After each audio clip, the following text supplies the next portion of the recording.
কিন্তু তার মূল্য আপনাকে দিতেই হলো না। যে কোনো কাজের জন্য, যে কোনো কর্মের জন্য আপনাকে মূল্য দিতেই হবে। প্রকৃতিও আমাদের এটাই শেখায়।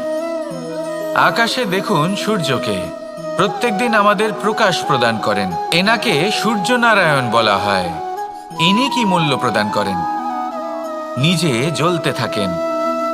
ধরিত্রী মাতা, এই ভূমি, ইনি কি মূল্য প্রদান করেন?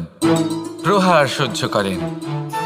আমরা এই ধরিত্রীতে প্রহার করে মাটি খুঁড়ে তাতে বীজ বপন করি, তবেই আমরা অন্ন লাভ করি, তবেই ফসল পাই। জীবনে যদি আপনাকে সফল হতে হয়, সম্মান পেতে হয়, যশ পেতে হয়, তাহলে আপনাকে মূল্য দিতেই হবে। যদি আপনি সাফল্য লাভ করতে চান, তাহলে দিন রাত আপনাকে ত্যাগ করতে হবে, যেখানে সমগ্র সংসার সন্তোষ অনুভব করছে, আর আপনাকে করতে হচ্ছে পরিশ্রম।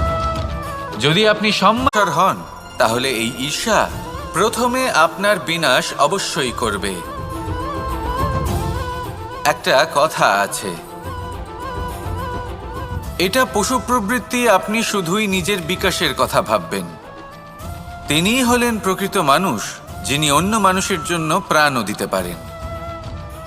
এই ঈর্ষা যদি আপনাকে বিকাশের পথে নিয়ে যেতে পারে, তাহলে খুবই ভালো। যদি আপনাকে অন্য কাউকে বিনাশ করে দেওয়ার পথে অগ্রসর করে, তাহলে তার থেকে দূরে থাকাই ভালো। যেমন ধরুন, আপনার কাছে একটা সূচ আছে, যার দ্বারা আপনি ছেঁড়া কাপড়ও সেলাই করতে পারবেন বা অন্য কারোর পাত্রে ছিদ্রও করে দিতে পারবেন। আপনি কি চাইবেন, নিজের বিকাশ নাকি অন্য কারোর বিনাশ? সিদ্ধান্ত আপনারই। আসুন আর আমার সাথে ভালোবেসে বলুন, রাধা রাধা। সময়